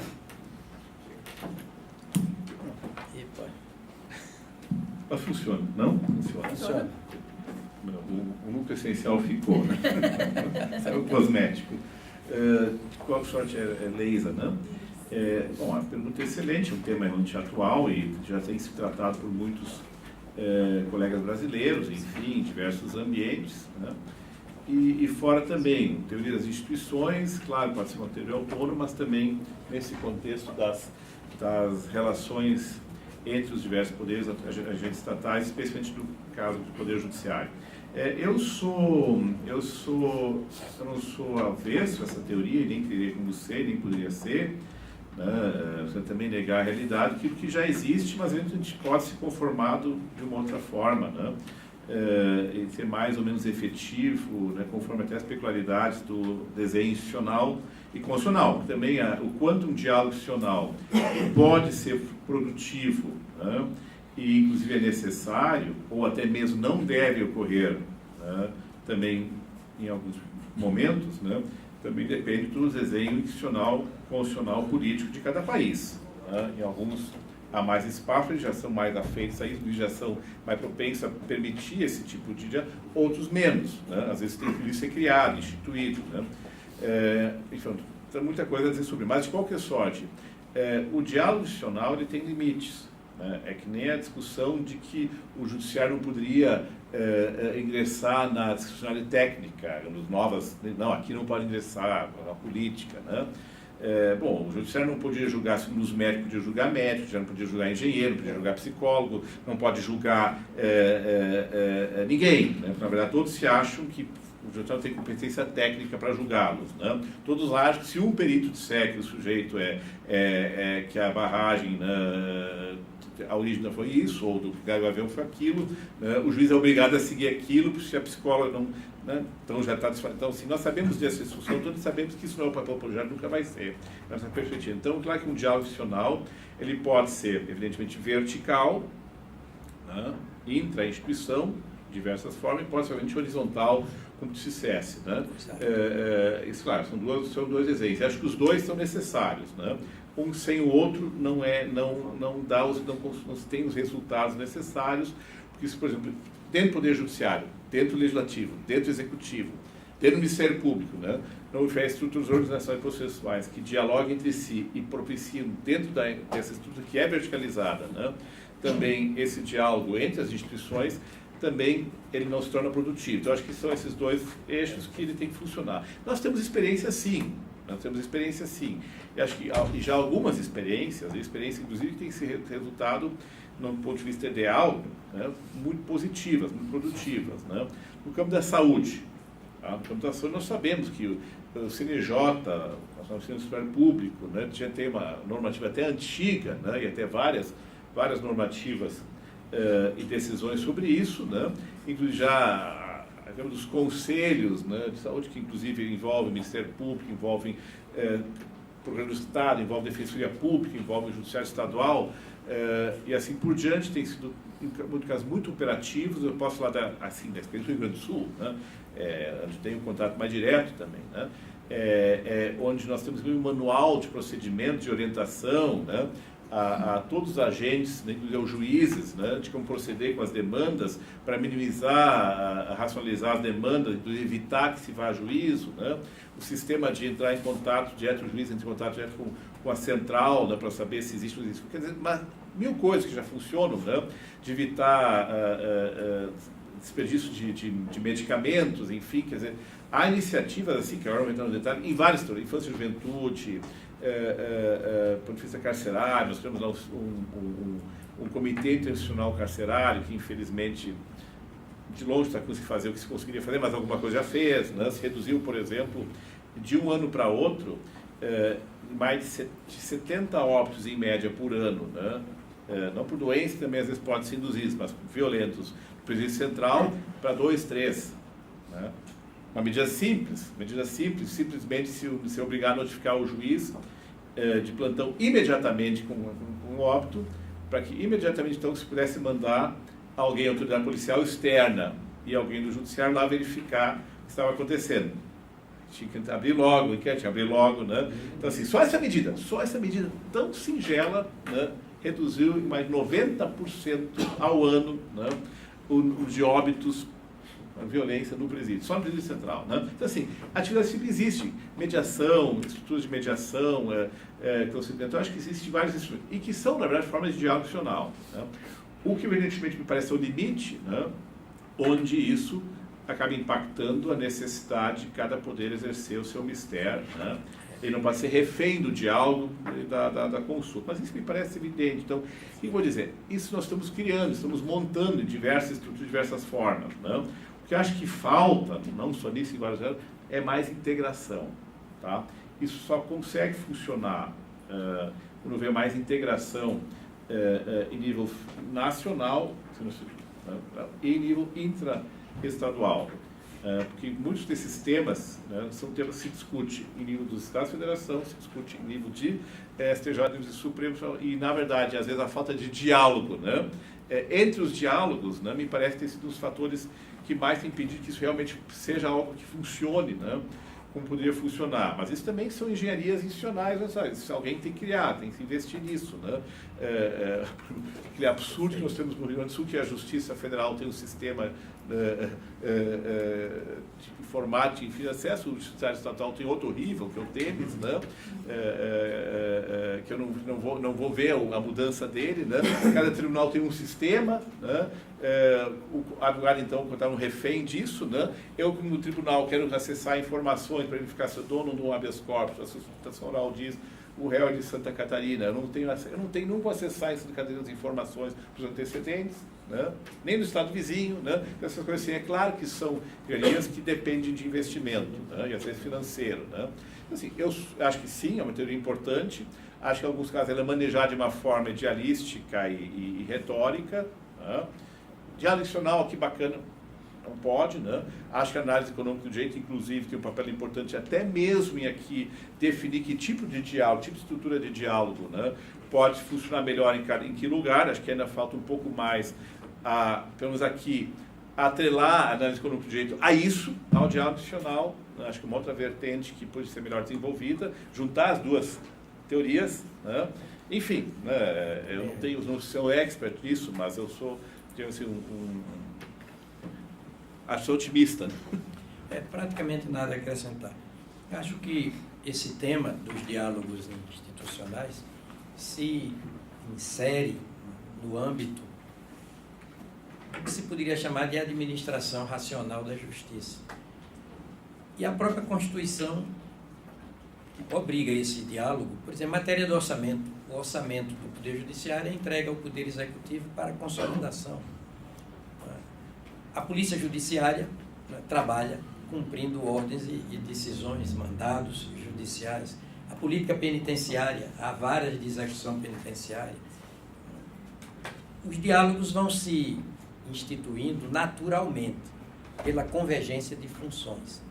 Eu acho que deve haver bem mais o diálogo vertical, no âmbito do Poder Judiciário, para democratizar o Poder Judiciário. Eu tenho um certo receio, volto a dizer, dos diálogos entre os poderes antes do exercício da competência jurisdicional, sugerindo, dando a entender que para decidir nessa ou naquela direção, sobre essa ou aquela matéria, é preciso conversar um pouquinho com as instâncias políticas. Eu tenho receio da captura da instância judiciária pela instância política. Tenho todo o receio. Isso é como o novo e o velho na política, propriamente partidária, eletiva. Gramsci dizia, crise verdadeira é quando o velho já se foi e o novo ainda não chegou. Talvez tenhamos que ressignificar um pouquinho o Gramsci, porque o velho não se vai. O velho não bate em retirada. Ele não larga o osso. Me permitam a coloquialidade talvez excessiva da metáfora. E ele captura o novo. O novo na política chega e cai na tentação, no canto de sereia, de se emparceirar com o velho, pensando que em pouco tempo o velho bate em retirada. Não é o que sucede. O novo se torna velho em pouco tempo. Então, veja bem, as instâncias políticas são absolutamente necessárias, mas as instâncias políticas têm tradicionalmente um modo de pensar, de agir, etc., e não tem sido paradigma para a gente, não tem sido modelar. Eu confirmo a sua fala em gênero, número e grau. Terminamos ou vamos além? Eu que mando, né? Vamos lá. O horário. Última pergunta, então, né? Alguém? Na verdade, gostaria de agradecer ao professor Ingo pela presença, professor Ingo que nos acompanha no direito constitucional como uma referência em direitos fundamentais. E não sou tão amedrontada em relação aos diálogos, porque como mulher e como mãe, sei que diálogos não necessariamente são harmoniosos no sentido de termos que entrar em consensos. Porque quando estamos, né, numa casa cheia de filhos ou cheia de pessoas, percebemos que muitas vezes esses diálogos acontecem nas tensões. E o nosso Poder Judiciário tem a intermediação legal para isso. Por exemplo, no exercício do controle de constitucionalidade, o Poder Judiciário, ao dar a sua palavra, não é a última. Por quê? Porque o Poder Legislativo pode legislar sobre aquele mesmo tema. Ainda estamos com uma lacuna constitucional pragmática em relação a como isso se dá na prática.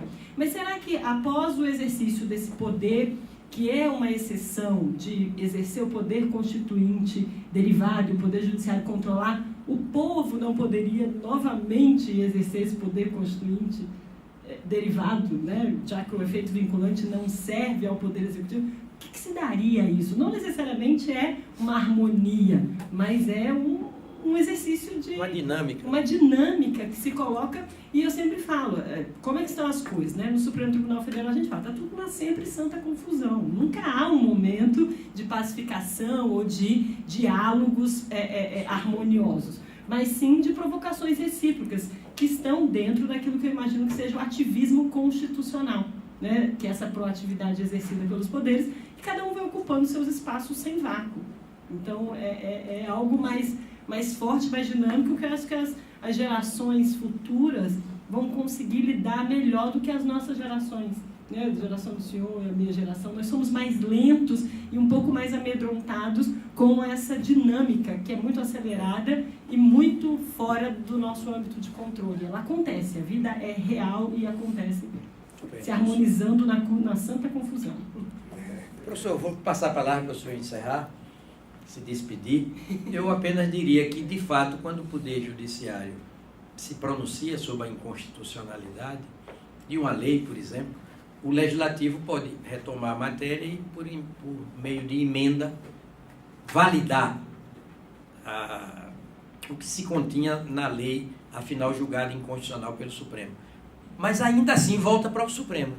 Toda emenda constitucional volta para o Poder Judiciário.